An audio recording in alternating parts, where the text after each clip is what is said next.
Mesdames et messieurs, bonjour et bonsoir partout où vous nous suivez. Vous avez choisi la DRTV, comme j'ai l'habitude de dire. Vous avez bien fait parce que ces derniers temps, dans cette phase de la campagne présidentielle jusqu'au jour du vote, nous sommes donné mission de vous informer, en tout cas au maximum, surtout de l'actualité nationale, aussi bien politique.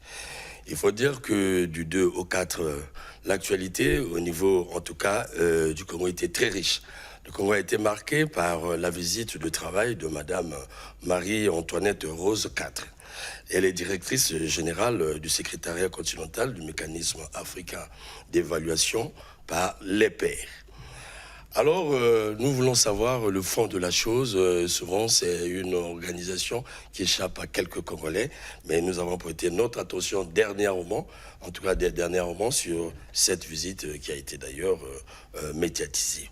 Alors, membres de cette organisation, Monsieur le ministre Alain Akwala Atipolt, certainement ça va vous surprendre. Il est président de la Commission nationale d'auto-évaluation de cette organisation, MAEP en sigle. Pourquoi, monsieur le ministre? C'est parce que l'actualité politique étant riche, aussi bien cette organisation travaille dans le cadre continental.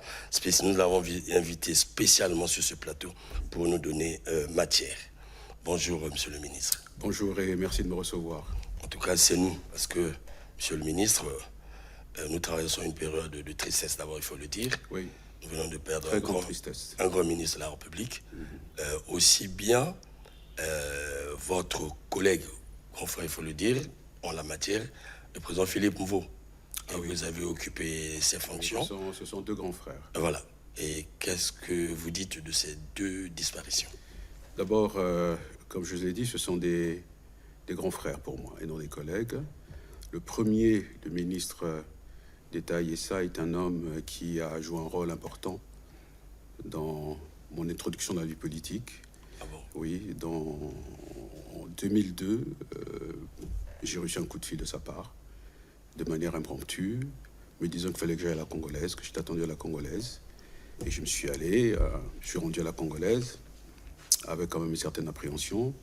Et là-bas, il est arrivé, bon, j'étais reçu par M. Mbongo, et puis ensuite, il est arrivé, rencontré le secrétaire général Ambroise Dorn-Mazalaï, et c'est là qu'ils m'ont annoncé qu'ils souhaitaient que je fasse partie de la direction de campagne du président Denis Sassou Nguesso à cette époque-là, et évidemment, j'étais un peu surpris, et spontanément, j'ai refusé parce que j'estimais que je n'avais aucune expérience administrative et aucune expérience politique. Et bon, M. Noumazala qui connaissait mon père, et puis l'insistance du ministre d'État Yessa, je leur ai dit, écoutez, moi, j'arrive de France, ça fait 5 ans que j'ai créé ma société, il y a eu la guerre, je l'ai vécu à poto-poto, mais j'ai plein d'énergie. Et à mon âge, je pense que qu'on n'aime pas le président Denis Sassou Nguesso, c'est avec lui qu'il faut reconstruire et refonder notre nation. Et donc, je comptais sur lui, ministre Yessa, et le ministre Mvoba pour m'encadrer. Donc voilà comment je rentre dans l'équipe de campagne, et ensuite je rentre au gouvernement de manière inattendue. Il m'avait pris sous son aile, donc ce coup de fil, tu n'es pas obligé de le passer. Il l'a passé, ça montre justement la nature de l'être humain, d'un homme qui était très ouvert, avec beaucoup d'empathie, avec beaucoup de simplicité. Voilà. Maintenant, quant au ministre Mvo, c'est notre grand frère, à Marcel Mbani et moi. Il y avait donc Philippe Mvo, paix à son âme, le ministre Nchaïbia, que j'appelais affectueusement le vieux Beauclerc. Donc c'était un binôme, un duo qui nous avait pris en affection, Marcel Mbani et moi, pour essayer de guider un peu nos pas. Donc tous les deux ont eu un parcours, disons, estudiantin, d'hommes déjà qui étaient initiés, si j'ose dire, à la responsabilité publique et au sens de l'État. Donc voilà ce que je peux dire grosso modo, et sincèrement je peux vous dire que ils vont nous manquer pour longtemps. Et ce genre de personnes ne se renouvelle pas aussi facilement dans l'élite. J'allais dire, Bon, politique au sens noble du terme. Hein, voilà. Donc, c'est une grande tristesse, effectivement. Paix à leurs âmes. Merci beaucoup, paix à leurs âmes, en tout cas, chers téléspectateurs. Il faut rappeler que c'est parce que c'est le métier. Et vous n'êtes pas sans savoir qu'effectivement, nous avons perdu deux grandes personnalités, hein, la presse, il faut le dire comme ça, parce que le ministre Firmin Yessa, un grand journaliste de la place, c'est notre ancien, nous n'arrêtons pas de le dire. Il était directeur des Toumbas, je crois bien, oui. Exact. Directeur des Toumbas, il a animé l'émission La Voix du Peuple. Oui. Il était vraiment responsable dans ce milieu, bien qu'il soit politique. Nous étions des auditeurs à cette époque. Voilà, vous étiez auditeurs. Voilà, merci beaucoup. Le ministre Mvo, qui n'était pas un professionnel de la communication, a dirigé le Conseil supérieur de la liberté de la communication avec brio, voilà. Et ce qui montre l'étendue de son talent et de son intelligence. Nous avons eu un Mac Bazar, en tout cas il faut le dire comme ça, réservé à ces deux hautes personnalités qui viennent de partir dans le cadre de notre profession. Il faut dire que le président Philippe Mvo aujourd'hui a mené la presse là où elle est aujourd'hui. Et ça, Mac Bazar le témoigne. Et monsieur le ministre, vous en êtes témoin parce que vous avez roulé votre bosse. Absolument. Vous avez contribué aussi pour qu'elle arrive à ce stade. Non, je crois pas. Nous le disons. Nous le disons. Je crois pas. Permettez-nous, nous le disons. Alors, nous parlons donc de cette visite. Alors, monsieur le ministre, en tout cas, le fond de la visite, qu'est-ce qui a motivé cette visite? Alors, d'abord, il faut savoir que c'est l'aboutissement de 3 ans de travail depuis que nous avons été nommés par le chef de l'État à la tête de cette commission. 3 années où nous avons trapahuté, et je tiens ici à féliciter, à saluer la disponibilité de la trentaine des membres de la commission, le soutien du Premier ministre et surtout l'ouverture d'esprit du ministre Gatsé. Donc 3 années au cours desquelles j'ai participé à beaucoup de forums, à des ateliers, à des retraites, etc. Et lorsque le ministre Gatsé prend ses fonctions, je crois que c'était à 2-3 semaines, eh bien, nous, l'année dernière, nous sommes rendus au forum des chefs d'État et de gouvernement membre du MAEP. Et avant ce forum, évidemment, la directrice générale, donc Marie-Rose Cat, avait demandé à rencontrer le président en audience en marge, justement, du sommet de l'Union africaine qui se tient un jour après le forum des chefs d'État et du gouvernement du MAEP. Évidemment, pris par le dossier libyen dont il préside aujourd'hui depuis plus d'une décennie les négociations, eh bien, il avait demandé donc au ministre Gatsé, en son nom, de la recevoir en audience. Et donc l'année dernière, le ministre Gatsé, qui est donc le point focal, de par sa position au niveau du gouvernement, eh bien, a rencontré cette dame, l'a reçue en audience, et on s'était entendu qu'elle devait venir à Brazzaville pour une visite de travail. Et cette visite de travail, elle a eu lieu dans un contexte, on peut quand même dire, assez serré, parce qu'elle est arrivée ici une dizaine de jours avant le forum qui s'est tenu à Addis Abeba le 13 février. Et tout ceci, c'était par rapport au fait que dans l'histoire, en fait, de la construction de l'Afrique, eh bien, le Congo, à travers Denis Sassou Nguesso, occupe une place de choix. Voilà pourquoi elle est venue pour cette visite de travail et pour que nous regardions ensemble, évidemment, ce que nous avons réalisé depuis 3 ans. Sa mission également était de dédramatiser la perception du processus. Voilà pourquoi elle a rencontré le président donc, de l'Assemblée, le président du Sénat, le Premier ministre, 3 personnalités qui sont, comment dire, membres actifs de la commission, qui elle-même regroupe en son sein les membres du gouvernement, les membres du Parlement, opposition, centre et majorité, la société civile, le secteur privé, les professionnels des médias. Donc c'est une plateforme de débat et de discussion par rapport aux problèmes que le Congo doit affronter, les défis que nous devons affronter dans la construction de l'unité politique et économique de l'Afrique. Alors, suite à ces échanges que vous avez eu lieu lors, il faut dire, de ce forum, est-ce qu'on peut dire que palpablement le Congo a gagné depuis là? Bien. Ce qu'on peut dire, c'est que cette visite a permis à la directrice générale de se rendre compte de la disponibilité, de l'écoute non seulement du Premier ministre, mais surtout l'écoute de ceux qui représentent le pays réel, c'est-à-dire le Sénat et l'Assemblée nationale. Voilà. Et elle a recueilli également, à leur niveau, un soutien par rapport aux prochaines étapes que nous devons, réaliser. Et les prochaines étapes, c'est évidemment que le Congo signe ce qu'on appelle un protocole d'entente pour que nous pénétrions de manière concrète, de plein pied, juridiquement, le processus, pour ensuite lancer notre étude d'évaluation qui peut être globale ou ciblée. Alors, cette évaluation dont les Congolais s'interrogent souvent, elle porte essentiellement sur quoi?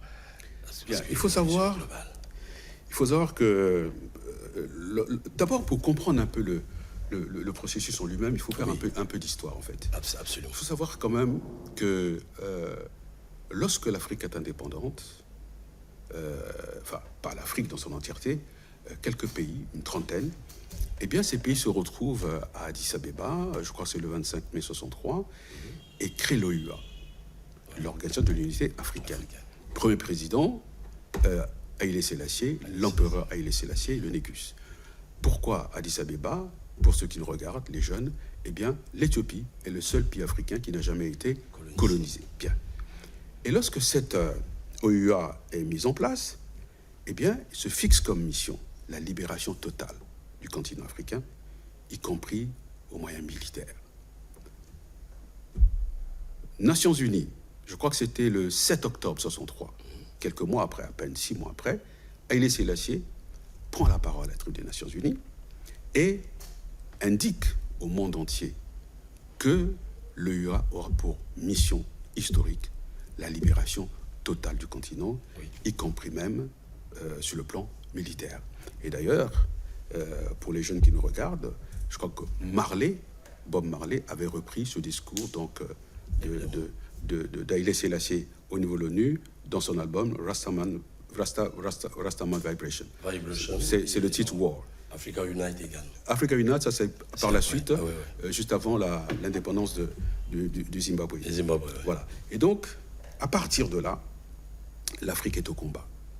Maintenant, ensuite, la deuxième date, c'est dans les années 80, où on décide de faire le plan d'action de Lagos pour travailler sur une intégration économique africaine. On envisage mettre en place un fonds monétaire africain, etc. Donc 1980, 90, 92, on a, cette espèce de tourmente qui gagne le continent, le monde, et où là, ça ne marche pas trop, et on rentre après dans une période où Denis Sassou Nguesso prend la tête de l'OUA en 86. Et là, au niveau de l'OUA, il fait un discours qui est resté dans les annales jusqu'à aujourd'hui, que les panafricanistes qui analysent, qui étudient scientifiquement l'histoire du continent, estiment que ce fut un discours programme. Au cours de ce discours, eh bien, Denis Sassou Nguesso annonce qu'il fallait que l'OUA lance une campagne de sanctions économiques et financières contre l'Afrique du Sud, raciste. Et il faut savoir quand même qu'à cette époque-là, l'Afrique du Sud est au cœur du système économique, industriel, géostratégique, géopolitique de l'OTAN, donc du bloc occidental. Oui, évidemment. Et en 86, pour que vous preniez la mesure du risque, du courage pris par le président de l'UE à cette époque-là, Denis Sassou Nguesso, c'est que dans la même année, la même période, il y a Olof Palme qui fait la même déclaration au niveau de son parlement en Suède devant le directeur de l'ANC. 2 semaines après, il a été abattu. Jusqu'à aujourd'hui, on n'a jamais su qui avait abattu Olof Palme. Et donc, à partir de là, on rentre dans une séquence qui est décisive. C'est que d'un côté, il y a les sanctions économiques et financières contre l'Afrique du Sud. De l'autre côté, vous avez cette guerre qui fait rage en Angola. Évidemment. Notamment entre 87 et 88, où il y a une bataille qui dure une année. C'est la plus grande bataille d'artillerie en Afrique, et même au monde depuis la Seconde Guerre mondiale. Et où là, les troupes, le MPLA, les FAPLA, appuyés par les Cubains, arrivent a donné une déculottée aux troupes sud-africaines racistes, appuyées par l'UNITA, enfin, les Sud-Africains appuyaient l'UNITA, et les mercenaires. Et là, on rentre dans une phase de négociation. Et ces négociations aboutissent au protocole de Brazzaville, présidé par Denis Sassou Nguesso, où là, on a négocié le retrait des troupes cubaines, donc de l'Angola, et de troupes sud-africaines, eh bien, de la Namibie. Et ça a entraîné l'indépendance de la Namibie. Et ensuite, Mandela arrive au pouvoir. Et à partir de là, eh bien, la mission historique a été atteinte. Même si l'Afrique a des problèmes encore aujourd'hui, mais il n'a plus du tout de pays africains colonisés. À ce moment-là, dans la philosophie des pères fondateurs, eh bien, les décideurs, les dirigeants africains décident une bascule de l'OUA, on crée l'Union africaine, avec comme doctrine économique le NEPAD, avec un horizon 2063, donc l'agenda 2063, l'Afrique que nous voulons, et pas l'Afrique dont on nous a cédé par les colons, et avec cheville ouvrière, eh bien, l'ASLECAF, qui va travailler sur l'intégration économique du continent. Et ensuite, 2003, les décideurs africains décident de mettre en place le mécanisme africain d'évaluation par les pairs, qui a pour mission, au niveau continental, de mener cette convergence. Mais à partir de quoi? Eh bien, des évaluations dictées par une déclaration signée en mars 2003 par les chefs d'État africains qui porte en fait sur la gouvernance en Afrique. Et cette gouvernance concerne la gouvernance économique, la gouvernance des entreprises, la gouvernance démocratique et politique, le développement économique et social, la résistance des pays aux chocs et aux catastrophes, la gouvernance numérique. Donc, c'est à peu près 6 domaines. Mais quand on parle d'évaluation, cher ami, ça n'a pas un côté inquisiteur. C'est que nous avons des actes qui ont été définis et chaque fois, on se retrouve pour voir qu'est-ce que nous avons fait pour aller vers cette Afrique intégrée politiquement et ensuite économiquement, pour devenir demain, eh bien, un continent qui pèse, qui compte à horizon 2063 par rapport aux autres continents. Donc voilà un peu la philosophie de ce processus, de ce mécanisme africain d'évaluation par les pairs. Et les pairs, ce sont les chefs d'État africains qui s'évaluent entre eux. Dans mon pays, j'ai réussi à faire ceci, j'ai réussi à faire cela. Qu'est-ce que vous en pensez? Peut-être tout à l'heure, je vais vous donner quelques exemples des rapports d'évaluation qui ont fait l'objet de notre participation au dernier forum des chefs d'État et de gouvernement du MAEP à Addis Abeba. Évidemment, nous allons toucher ces rapports. Évidemment. Alors, ces rapports, vous avez déjà anticipé, des pays qui ont été réalisés lors des huis clos des chefs d'État. Bon, les huis clos, les rapports, qu'est-ce que vous en dites, monsieur le ministre, puisque vous avez anticipé déjà? Non, d'abord, il faut dire qu'au 35e sommet des chefs d'État et du gouvernement, il y a eu 15 chefs d'État qui ont pris part. 15, oui. Oui, 15 chefs d'État. 25 pays ont été représentés au niveau des ministres.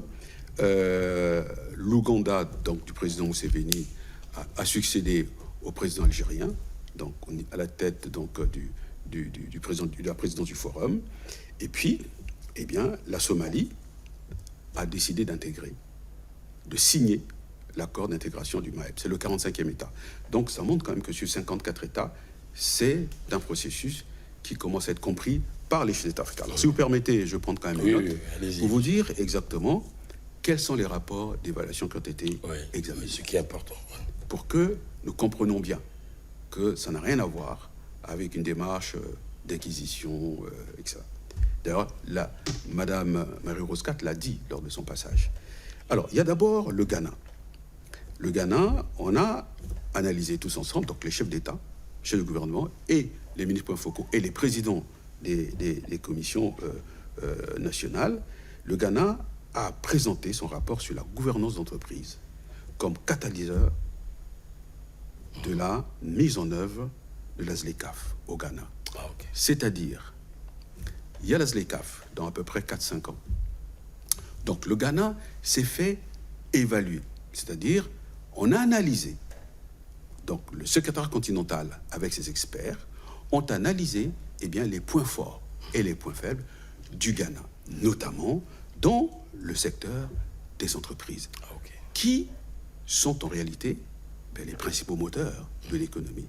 Comment ce secteur se prépare à intégrer la ZLECAf? Le Zimbabwe, on a analysé le rapport d'évaluation ciblée sur la gestion économique du Zimbabwe. Parce que, et là le président du Zimbabwe est quand même revenu sur l'histoire du Zimbabwe, qu'on appelait la Rhodésie à une époque. Voilà. Il est revenu sur les accords de Lancaster, qui ont été signés en 1979, entre guillemets pour la décolonisation du Zimbabwe. C'était la Rhodésie du Nord, et je crois que la Zambie, la Rhodésie du Sud, sous l'emprise de l'Afrique du Sud. Bien entendu, également la Grande-Bretagne. Et là, nous avons quand même pu mettre à nu le mal que les sanctions prises par le monde occidental, notamment la Grande-Bretagne, de Margaret Thatcher, de Tony Blair, le mal que ces sanctions économiques ont fait au Zimbabwe de Robert Mugabe, simplement parce que il y avait ce problème des accords de Lancaster que certaines parties, notamment la partie britannique de Ian Smith, n'avaient pas respecté, c'est-à-dire céder des terres. C'est évidemment l'épineux problème. Jusqu'à ce jour. Et même l'Afrique du Sud, surtout dans ce problème-là. Oui, lorsqu'extérieurement, on dit oui, le Zimbabwe, c'est la catastrophe économique. Oui, le Zimbabwe, il y a une inflation à plusieurs chiffres. Oui, le Zimbabwe, dévaluation de la monnaie, etc. Mais il faut bien comprendre d'où viennent ces défaillances économiques. Eh bien, il y a une histoire. Et très souvent, on n'en est pas conscient. Et donc, le Zimbabwe fait recours à l'expertise du mécanisme organisateur par les pairs. Comment aider le Zimbabwe à faire face à ces problèmes qui datent de plusieurs décennies? Comment est-ce que le Zimbabwe doit relever le défi? Et dans ce contexte-là, et ce n'est pas facile, de respecter les droits de l'homme, de faire la démocratie, la liberté de la presse, le développement économique et social des populations. Donc c'est un immense défi que le Zimbabwe estime ne pas être capable de relever seul, même s'il y a une volonté politique, une volonté politique assez forte. Et bien il faut qu'il y ait la solidarité des autres pays africains. Ensuite, vous avez le Sao Tomé et Principe. Et là, le président Dos Ramos a présenté son évaluation sur la manière dont ce pays pourrait faire du tourisme le pilier essentiel de son développement. Après, vous avez le Mozambique. Il y a un rapport d'étape sur la mise en œuvre du programme d'action nationale. Alors, le programme d'action nationale, c'est quoi exactement?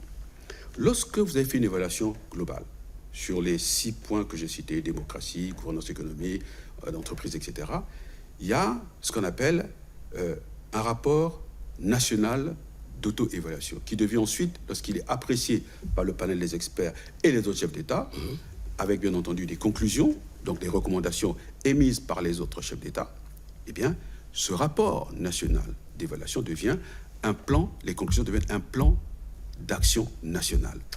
Et ce plan d'action nationale, en réalité, a pour mission l'enrichissement du plan national du développement.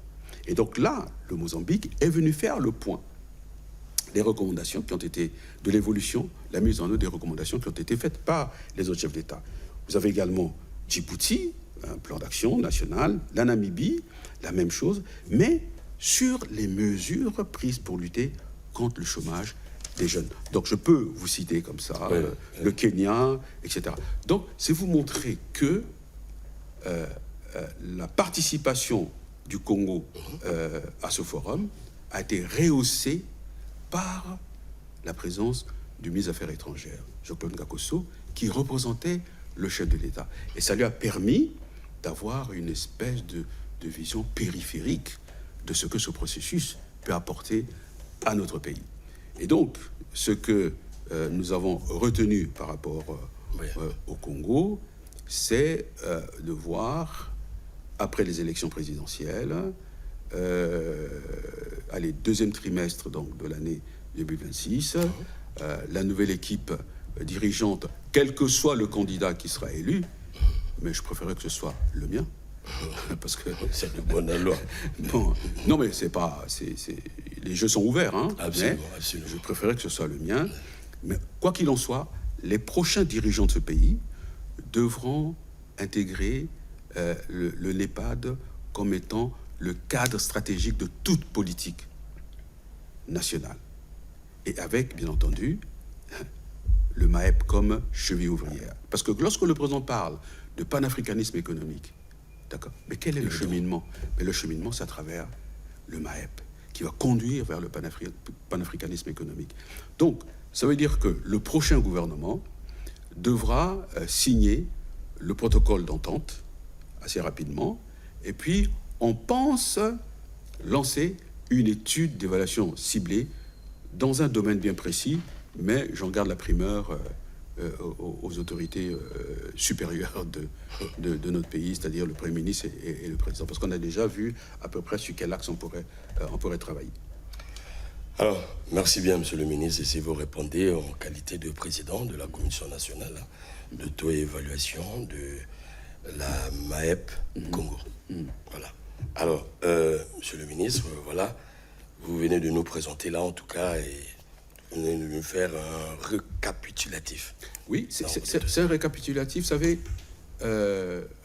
les chefs d'État africains n'ont pas décidé comme ça de mettre en place justement l'Union africaine, le NEPAD et le MAEP.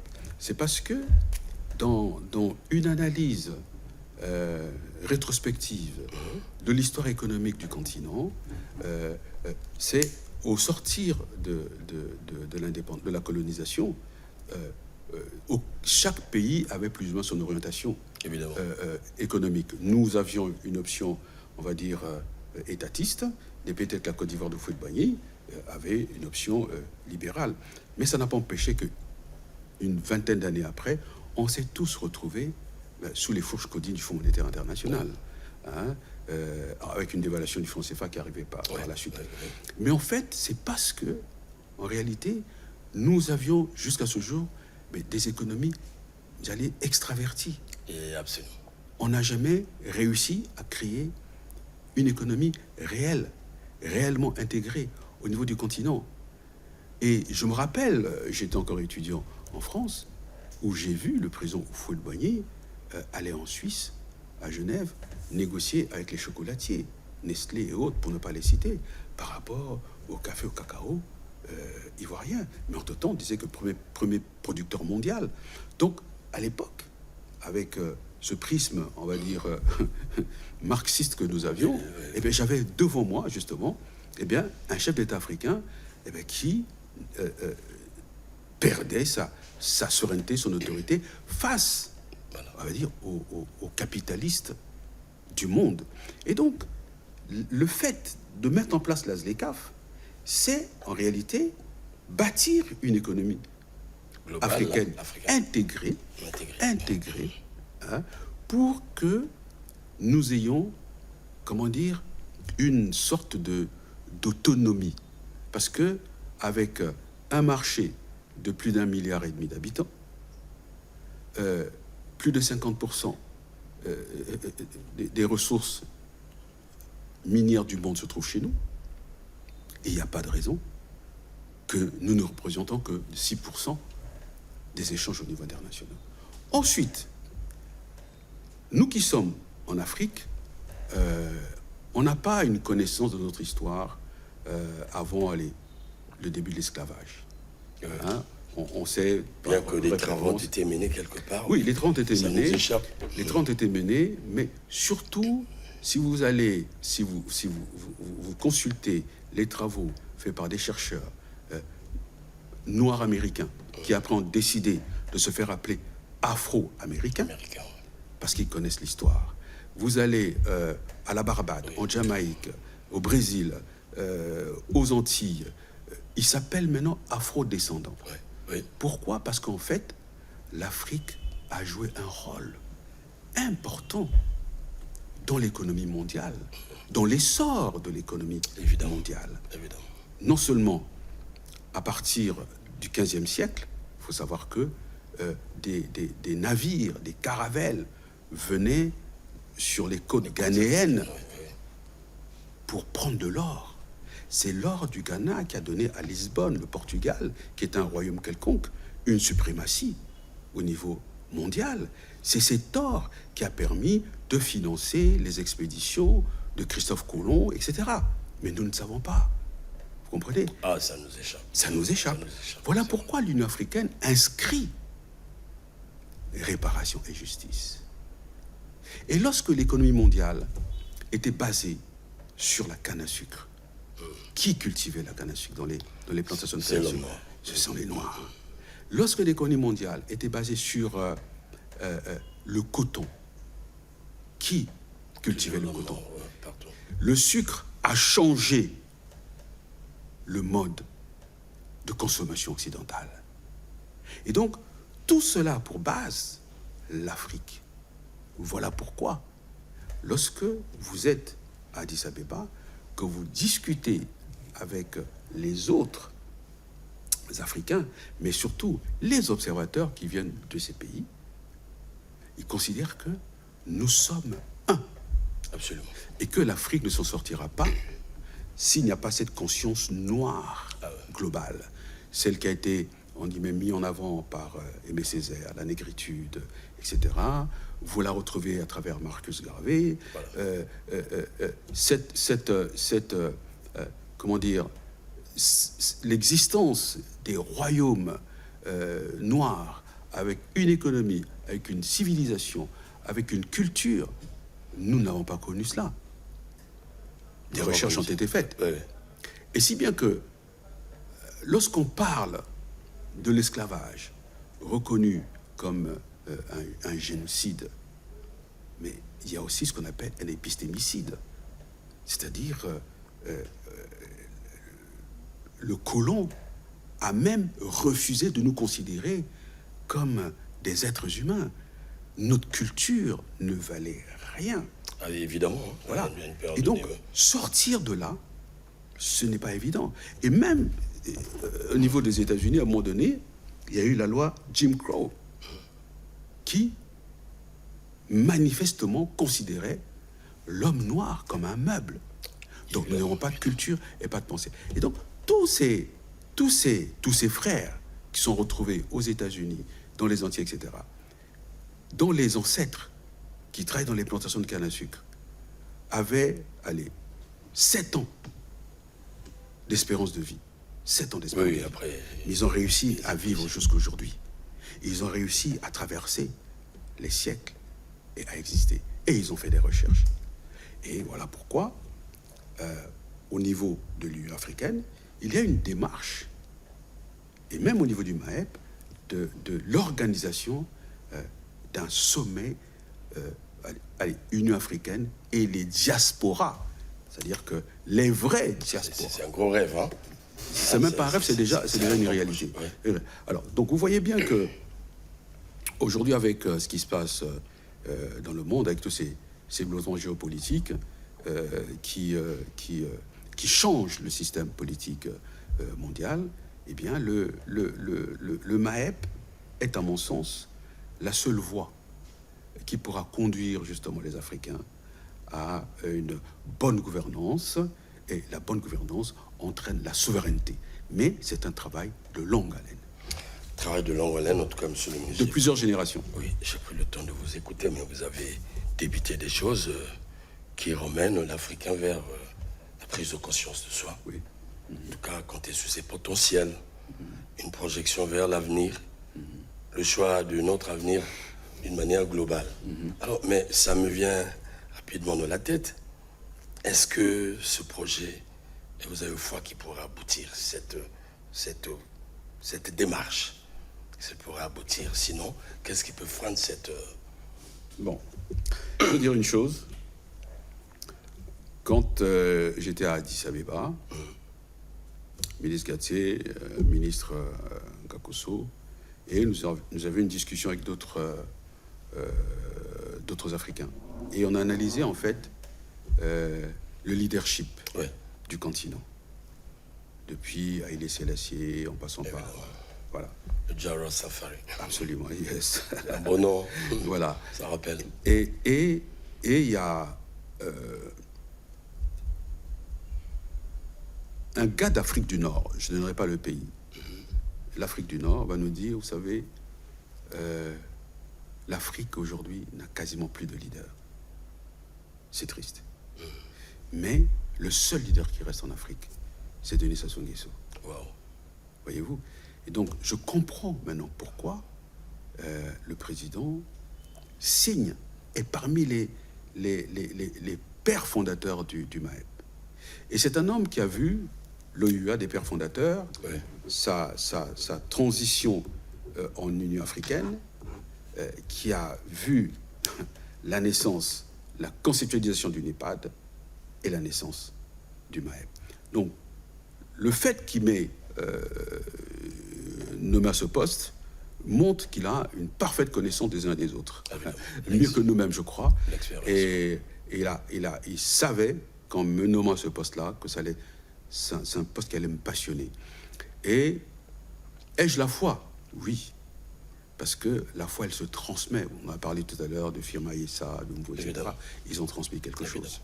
Et c'est cette espèce de feu sacré qu'il faut transmettre à nos enfants, aux générations qui viennent. Voilà pourquoi les Africains, les élites africaines doivent faire l'effort.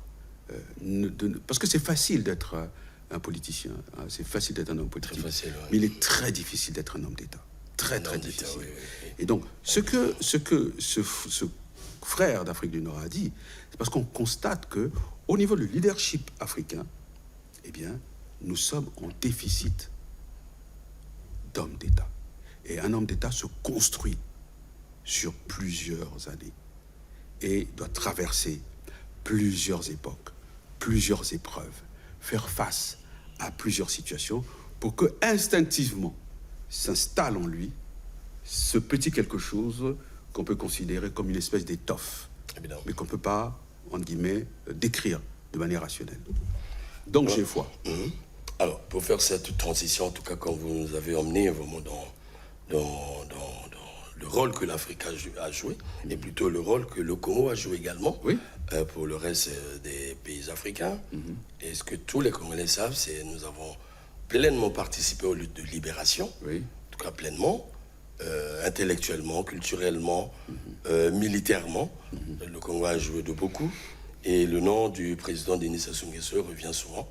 Et votre candidat, d'ailleurs, vous l'avez dit aujourd'hui. Nous allons faire un peu recours à une bande que j'ai suivie de notre confrère, en tout cas, d'une belle émission de la place Grand Angle. Ah, Grand Angle, voilà, oui. là où vous avez... Nulle part ailleurs. Voilà, nulle part ailleurs. Voilà, quand c'est beau, on fait recours... Non, mais il fait un travail exceptionnel sur le plan de notre historiographie. Voilà. Et il fait notamment auprès des jeunes. Évidemment, surtout les jeunes générations. Les jeunes générations. Que j'invite souvent à suivre cette émission. Exact. Même nous, ça nous rappelle pas mal. C'est comme une réminiscence. Oui. Ça nous rappelle notre histoire, Oui. ma jeunesse, ce qui s'était passé. Et j'ai été beaucoup fasciné lorsqu'il était question de faire un rappel sur la libération, la contribution du Congo dans la lutte à la libération de l'Angola. Et une histoire qui échappe beaucoup de gens. Alors la régie, on va porter un regard là-dessus.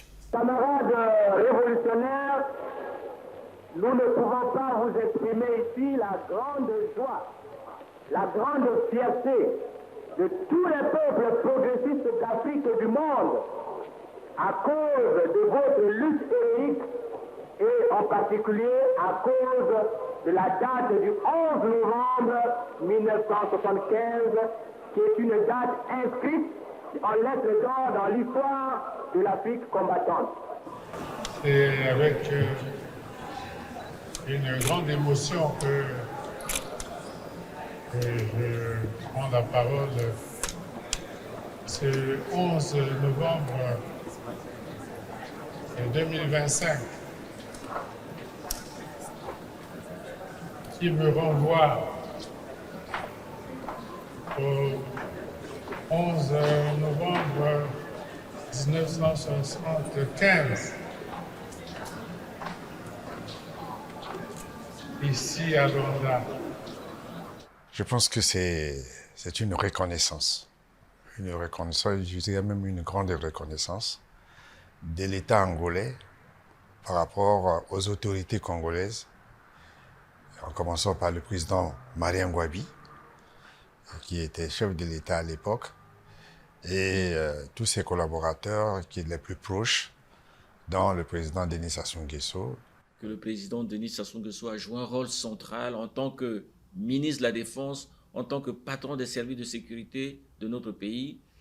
Les arsenaux qui arrivaient de l'étranger, principalement de l'Union soviétique, transitaient par Pointe-Noire avant d'arriver au Cabinda, mais aussi à Cabinda, la ville de Cabinda.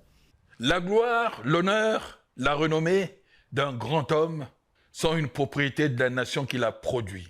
Elle doit en être jalouse et défendre ce dépôt sacré. Point de citation. Joseph de Maistre. Oui, mesdames et messieurs, le 11 novembre 2025, à l'occasion de la célébration du 50e anniversaire de l'indépendance de l'Angola, le président Denis Sassou Nguesso, grand panafricaniste devant l'Éternel, a été hautement valorisé.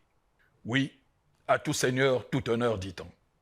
Il a en effet été distingué dans la classe d'honneur pour son engagement et son soutien constant envers les peuples africains en lutte pour leur liberté. Décoré de la médaille d'or et du diplôme d'honneur par le président angolais João Lourenço, cette distinction est la reconnaissance du rôle historique que le Congo a joué en tant qu'allié stratégique durant les années de lutte pour l'indépendance et son soutien logistique et diplomatique au MPLA. En effet, cette récompense ou reconnaissance met aussi en lumière le rôle prépondérant joué par le président Denis Sassou Nguesso, le grand panafricaniste, en tant qu'acteur clé dans la stabilité en Afrique australe et centrale.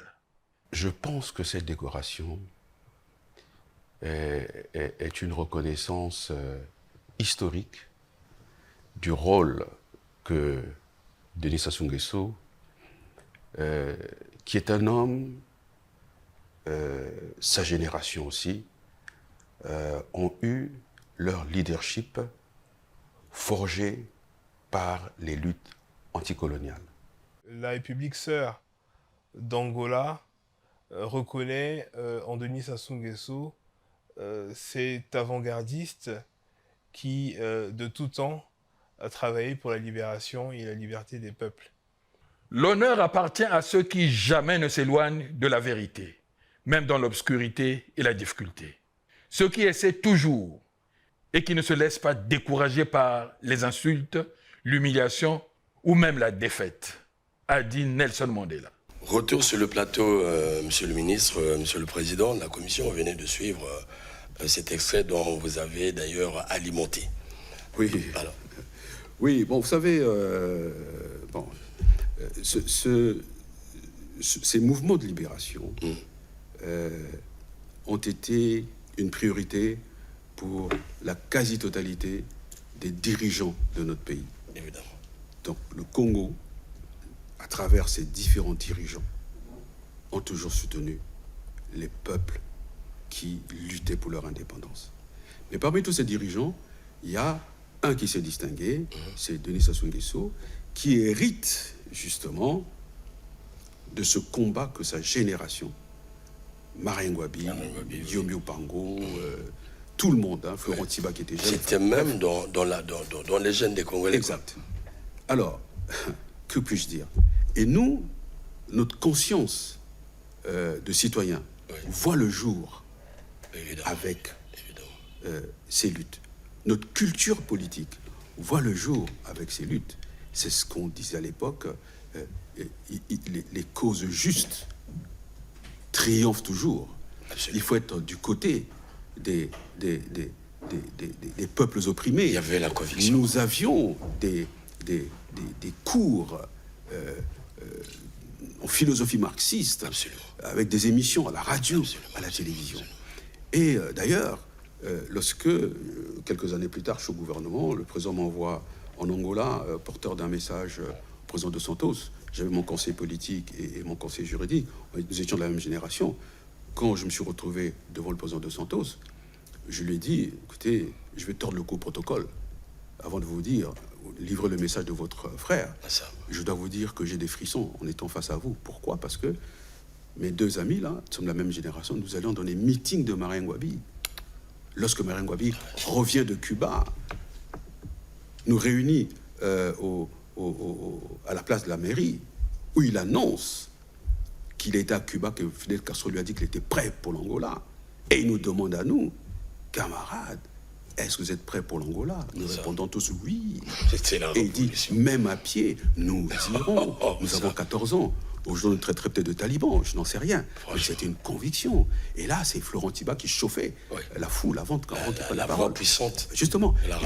Et donc, Denis Sassou Nguesso hérite de tout cela jusqu'aux accords de Brazzaville.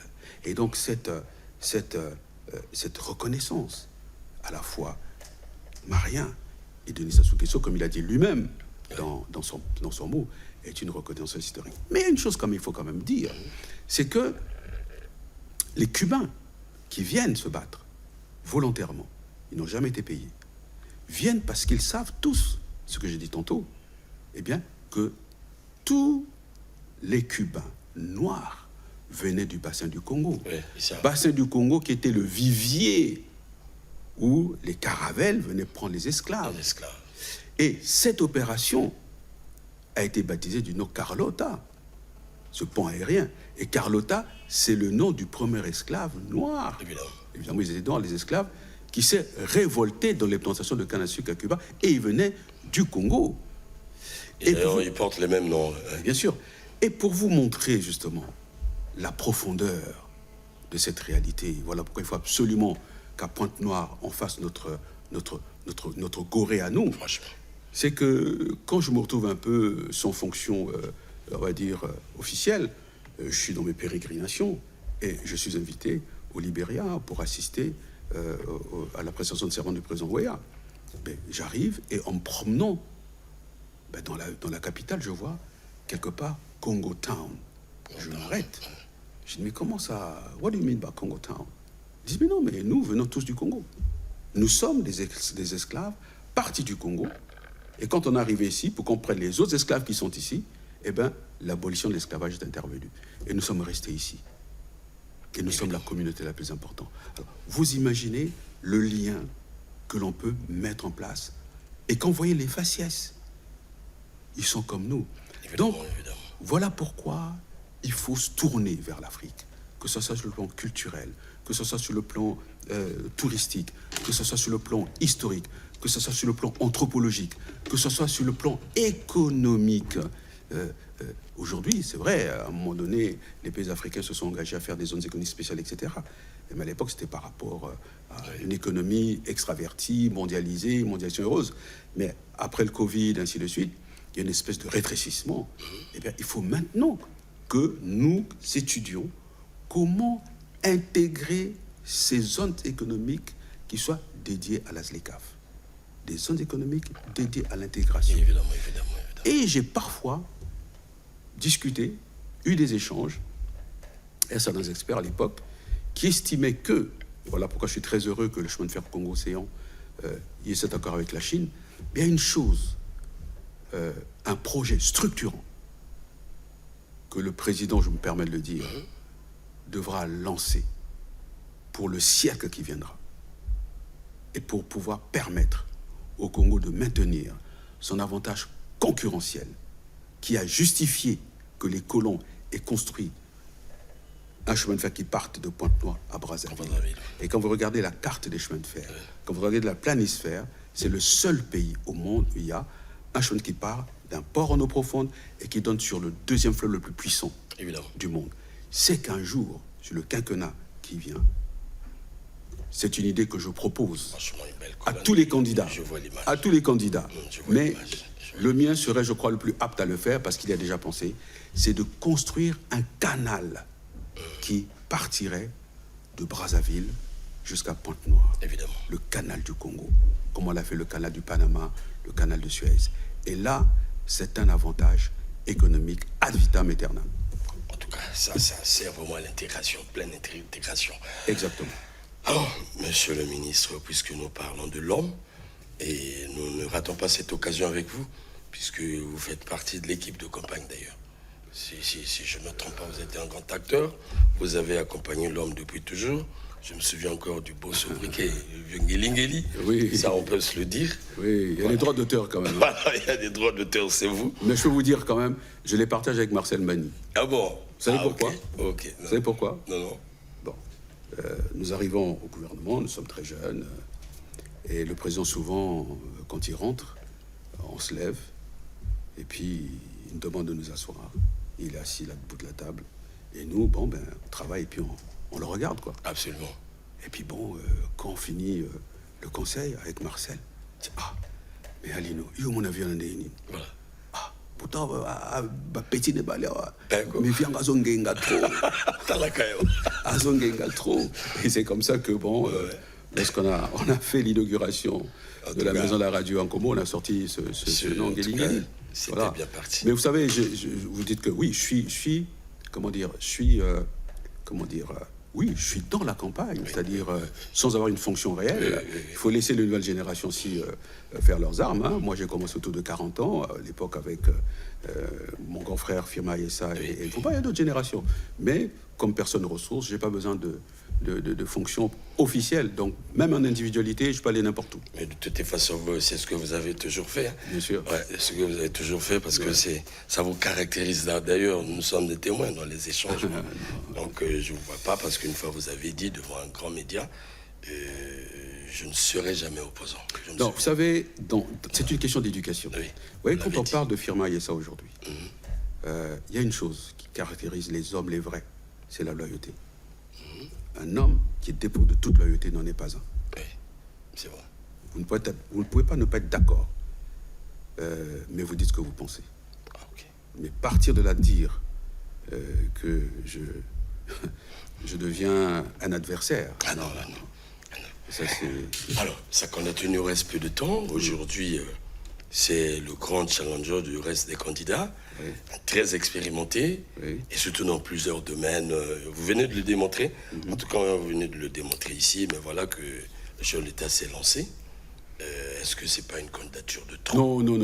Voilà, à entendre. Écoutez, vous savez, nous devons décider à partir de nos nécessités. Voilà. Nous devons décider à partir de nos exigences. Nous devons décider à partir de nos réalités. Candidature de trop, qu'est-ce que ça veut dire? Ça, c'est ce qui se dit ailleurs. Oui, c'est ce qu'on entend. Hier, on a entendu les gens dire, oui, on a besoin d'institutions fortes. Mais oui, mais quels sont les hommes quels sont ceux qui font les institutions fortes? Ce sont les hommes forts, pas au sens péjoratif du terme. Nous avons connu une période où il y avait quand même un creuset qui formait une élite sur le parti unique. Vous avez le parti, vous avez l'UGC, nous, au collège, au lycée, on avait un encadrement. Et nos pionniers. Voilà. Bien. Arrive la conférence nationale. Je ne vais pas ramener, revenir sur cette période-là. Il faudrait peut-être un jour aussi en parler un peu. Parce qu'il y a une approche un peu totémique de la conférence. Il faut bien. C'est un moment politique important qui a permis à ce qu'il y ait une liberté dans notre pays. Mais en même temps, il y a quand même eu des travers. Il faut quand même se souvenir d'un discours que le président avait fait, disant que le système monolithique a eu cet art. Mais le multipartisme ne fera pas que, par une espèce d'opération du Saint-Esprit, que tout le monde devienne vertueux. Voilà. Faut-il encore enjamber des cadavres? Que s'est-il passé par la suite? Ça s'est prouvé après. Et on a vu à la conférence nationale, je ne vais pas revenir sur ça, la résurgence des appartenances ethniques, hein, des partis à configuration tribale. Donc ça veut dire quoi? Ça veut dire que nous n'avons pas encore réussi à construire la citoyenneté, la nation, l'État. Absolument. Je suis d'accord avec vous. Il n'y a qu'à voir les réseaux sociaux. Voilà. Il n'y a qu'à voir comment les Congolais s'expriment, s'invectivent. Ici, à l'étranger, on parle clairement de telle ethnie Or que nous, c'était tabou. Surtout moi qui suis de Poto-Poto. Voilà. Je ne sais pas ce que c'est. Voilà. Le prisme ethnique qui doit me servir de fenêtre d'analyse de mon voisin. C'est pas possible. Donc, il faut plutôt que ceux qui disent c'est une candidature de trop se sentent-ils capables de diriger le pays? Ceux qui disent c'est une candidature de trop se sentent-ils capables de diriger le pays? Point d'interrogation. Avec tout son poids. Maintenant, Tous ces problèmes. je suis très heureux de constater qu'il y a une nouvelle génération. Une nouvelle génération qui sont candidats à l'élection présidentielle. C'est bien. Ils vont se forger. Ils vont se forger. Et au fur et à mesure, eh bien, peut-être que parmi ceux-là, nous aurons un jour un président du pays, ou peut-être d'autres. Mais dire que candidature de trop et que notre candidat, le tenant du titre, quitte la compétition. Voilà, ceux qui le souhaitent Où comme est-ce ça. que vous avez déjà Non, il a vu mis ça? trop du temps aux affaires. En plus, voilà, il y a de tels en plus, constitutionnellement parlant, il a le droit de se présenter. Et nous l'avons choisi. Donc, Est-ce que- ceux qui disent que c'est une candidature de trop, bien, allons au débat Le débat. Alors, il nous reste quelques fragments de secondes. de 2 minutes. Merci. Alors, monsieur le ministre, la tradition chez nous, c'est celle-là. Avant qu'on arrive à vous donner la parole de la fin, et est-ce que les acteurs que vous avez vus sur le terrain, connaissant bien l'homme, le président Denis Sassou Nguesso, est-ce qu'on peut parler des rapports de force? Bon, Et vous chuterez aussi par votre mot de la fin. non, je préfère, disons, me réserver parce que la campagne n'est pas encore ouverte. Ah, voilà. Elle n'est pas encore ouverte.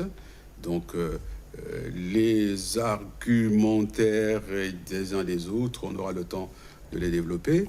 Mais en termes de mots de la fin, comme je l'ai dit tantôt, je suis très heureux de voir qu'il y a une nouvelle génération qui exprime ses ambitions de diriger le pays. Il faut simplement souhaiter que cette élection se déroule dans le calme, et je n'en doute pas, et que surtout que les Congolais et les jeunes aillent voter. Ah ouais.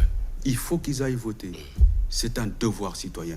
Quel que soit ce que l'on peut entendre ici et là, il faut quand même faire ce geste. C'est un symbole, j'allais dire, allez, spirituellement parlant, très fort. Je suis citoyen, j'exprime ma citoyenneté. Quel que soit le résultat à venir, mais je vais l'exprimer. Un petit dernier mot à la jeunesse, puisque vous êtes trop en contact avec eux, direct avec la jeunesse, Non, mais pour ces élections. Mais la jeunesse, c'est leur temps. C'est leur temps. Il faut qu'ils se prennent en main. Oui, je suis proche de la jeunesse, parce que moi-même j'ai été jeune, Oui. un peu turbulent. Oui. Et donc je comprends un peu. Ah, donc, Et n'eût été la vigilance de ma mère, peut-être que je me serais transformé en Koulouna, en tout cas. parce que je vivais en face d'un bar. Hein, Vous me rappelez le grand croix-bon, c'est ce qui me dit aussi. en face d'un bar. Ouais, c'est la jeunesse. L'âge de 13 ans, mon père est malade, donc l'autorité paternelle n'existe plus. Je suis dans la grande école, cinéma star, sans fil, etc.